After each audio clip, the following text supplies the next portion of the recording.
안녕하십니까. 협력적 도시재생 계획 수립을 위한 주민참여형 GIS 적용에 대해서 발표를 하게 된 부산대학교 도시공학과 석사과정 윤성곤입니다.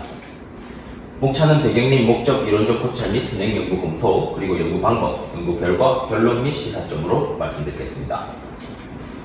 먼저 배경 및 목적입니다. 도시계획에서 새로운 패러다임으로 도시의 행정, 지역사회, 그리고 전문가, 이러한 이해 당사자 간의 상호작용, 그리고 이러한 부분들의 빈곤이라든지 형평성의 사회적 가치를 강조함에 따라서 도시계획에서 협력적 계획 이론이 탄생하게 됩니다. 1960년대까지 계획가에 의한 도시계획, 그리고 행정 및 전문가 주도적인 하향식, 그리고 다양한 이해관계자를 배제하려고 한 것에 대한 비판이 발생을 했고, 이러한 비판은 프로세스로의 개념으로 발전했습니다. 이러한 프로세스는 그러한 계획을 수립해 나가는 과정에 지역사회와 다양한 이해관계자가 참여를 해야 함을 강조를 하고 있고요. 이러한 개념으로는 스마트 그로스, 얼반, 뉴 얼바니즘, 그리고 얼반 빌리지, 퍼펙트 시티와 같은 다양한 계획 컨셉, 이 개념으로 도입이 되고 있습니다. 가장 중요한 점은 이러한 부분에서 계획가의 역할이 변화되어 가고 있고, 그리고 지역사회의 참여 프로세스의 중요성을 지속적으로 언급을 하고 있습니다. 이러한 주민 참여를 기반으로 우리나라에서도 정부 국가적으로 도시재생사업을 추진함에 있어 주민 참여를 기반으로 하고 있습니다.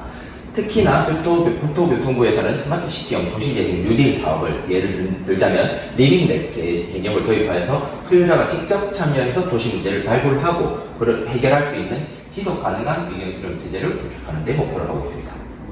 하지만 이러한 부분들은 산발적으로 진행이 되고 있어 시민 참여 방식이 단순한 교육에 그치고 있다는 그러한 기초 자료로 활용되지 못하고 있다는 그러한 부정적인 의견도 있는 사항입니다.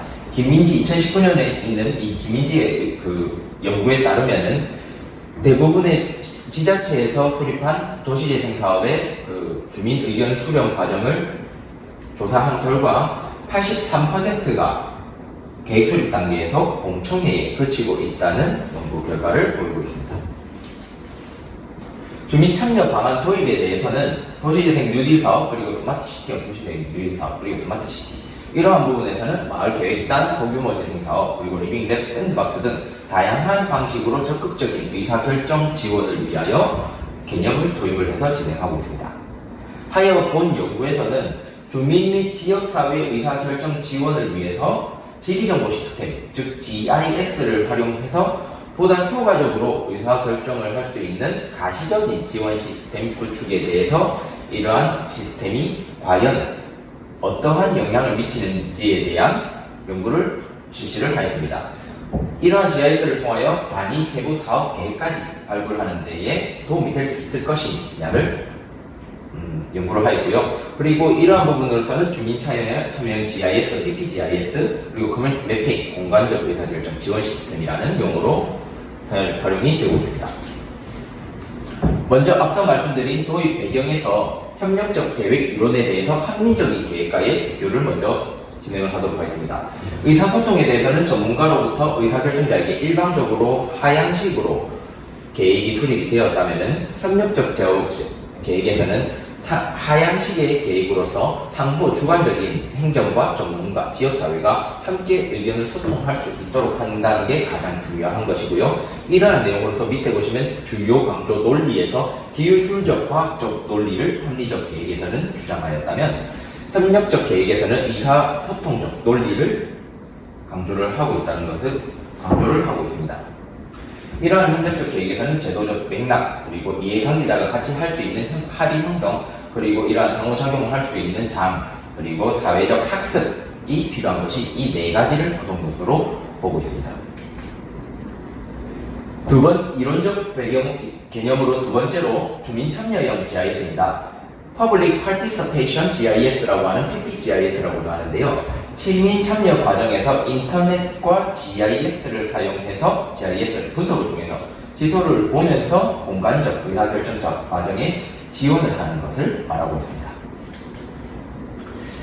저희가 조금 더 쉽게 받아들일 수 있는 부분으로 커뮤니티 매핑이라고 많이 접하고 있는데, 이러한 부분은 참여자가 직접 지역사회를 다니면서 본인이 경험한 지역사회의 공간적 경험적 사고를 정보를 동시에 지도에 담아서 이러한 부분을 상용작용할 수 있도록 활용하는 것을 이야기합니다.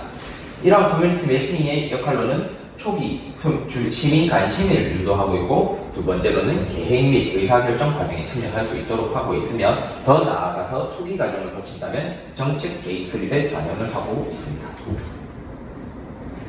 이러한 GIS는 기존에 있는 GIS와 주민 참여형 PPGIS의 차이에서 여실히 드러납니다. 이러한 본래 인터넷 GIS는 공공의 접근, 그리고 이러한 가시적으로 정보를 활용할 수 있는 효율성과 생산성에 조금 더 집중을 하고 있었다면, PPGIS는 정당성과 그리고 합의, 그리고 의사결정에 조금 더 하고 있고, 공공의 참여에 조금 더 초점을 맞추고 있습니다.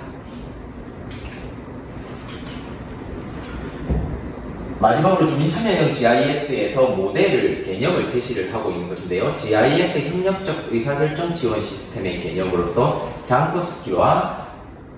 장코스키의 그런 개념입니다. 공간적 의사결정 시스템은 이런 구조화를 통해서 이러한 상호작용을 한다고 되어 있는데요. 세 가지의 참여를 준비하는 과정, 그리고 참여 과정, 그리고 산출 과정, 이렇게 세 가지로 과정을 나누고 있습니다.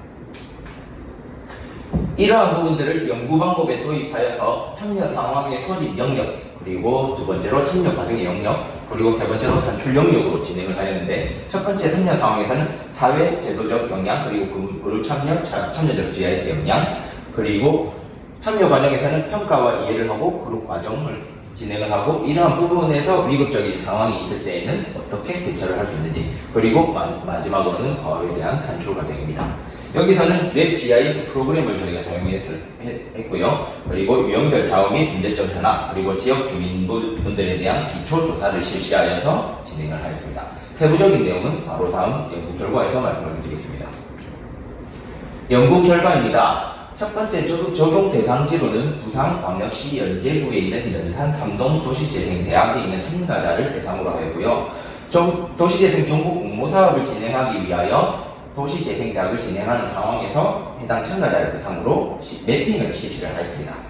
그리고 활용한 GIS 프로그램은 지리정보 시스템으로 웹 기반에 있는, 보다 접근성이 높은 웹 기반에 있는 GIS를 활용을 했고, 여기에서 매핑 결과물을 토대로 조금 더 논의 과정을 거쳐 도시재생 세부 단위 사업까지 도출할 수 있도록 지원하는 과정을 거쳤습니다. 이러한 과정을 거침에 있어서 적용 방안으로는 참여 상황의 소집 단계, 그리고 참여 과정 단계, 산출 단계, 이렇게 세 가지로 나눠서 진행을 했습니다. 첫 번째로 참여 상황의 소집 단계입니다.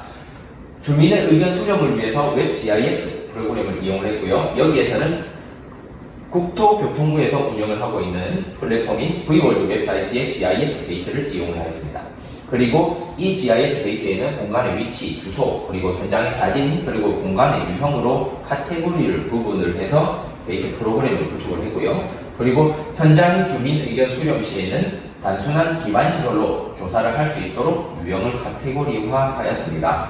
그리고 기초조사 시에 기존에 있는 이 연산 3동에 거주하고 있는 주민분들이 노년층이 매우 많은 것으로 나타났기 때문에 그러한 부분들을 조금 지원할 수 있도록 서면 자료도 같이 준비하여서 진행을 하도록 참가 모집 단계를 소집 단계에서 준비를 하였습니다. 실제로 공간적 의사결정 지원 시스템을 운영한 단계인데요. 지역 공간 데이터 수집을 위해서 현장 조사를 우선적으로 실시를 했습니다. 참여 주민 12명과 진행 보조 4명, 그리고 행정 담당자 2명이 각 총 28명이 2개 팀으로 나뉘어져서 별도의 구간을 조사를 하였습니다.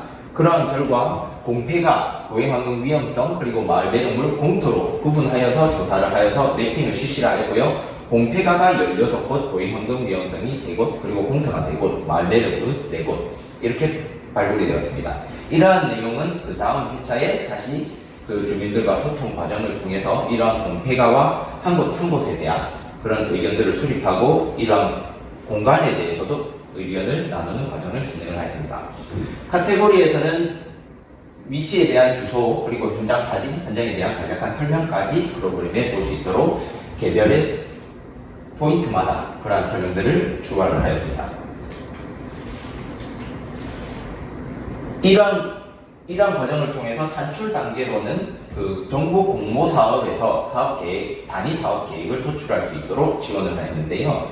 이러한 부분들을 세부 단위 사업 유형에서는 도행로 정비, 그리고 쉼터 및 공원, 그리고 기반시설 정비, 커뮤니티 공간 이런 식으로 앞서 보신 대상지 조사에서 나온 결과를 가지고 이러한 세부 단위 사업을 수립할 수 있도록 지원하였습니다. 결론 및 시사점입니다. 본 공간적 의사결정 시스템 지원을 하면서 그 장점에서는 총 3가지의 그 장점이 있었습니다. 첫 번째로 그 공간이 가지는 지역사회가 가지는 문제를 조사하고 다 참가자가 공유하는 것이 매우 효과적이었습니다. 이러한 문제를 기존의 서면의 자료를 통해서 우리가 그러한 대상에 대한 문제점을 발굴을 하고 있는데, 이러한 가시적인 정보를 한 화면에서 주민분들이 같이 보면서 거기에 해당하는 내용들을 같이 이야기를 나눌 수 있는 과정을 진행할 수 있었습니다. 그리고 두 번째로 효과적인 의사결정을 위한 가시적인 정보가 지원이 되었습니다. 해당 GIS 베이스에는 건축물 정보라든지 해당의 위치에 대한 주소, 그리고 해당되는 사진을 함께 구축해 놓았기 때문에 주민분들이 직접 조사한 내용들을 같이 보면서 거기에 대한 단위 사업을 도출할 수 있게 하기 위한 기본적인 기초 자료가 한눈에 볼 수 있도록 제공이 되어서 매우 효과적이었습니다. 그리고 세 번째로는 자료의 빅데이터화입니다. 이러한 데이터화는 계속해서 축적 가능한 항목으로 되어 있기 때문에 향후로도 기존에 있는 마을에서 데이터를 축적을 해 나간다면 그 마을의 개발 혹은 발전, 도시재생 사업을 진행할 시에도 계속적으로 활용할 수 있는 데이터를 구축할 수 있습니다. 이러한 자료들을 구축하여 향후에 빅데이터화하여 활용한다면 근거 자료로 충분히 활용할 수 있을 것이라고 생각됩니다.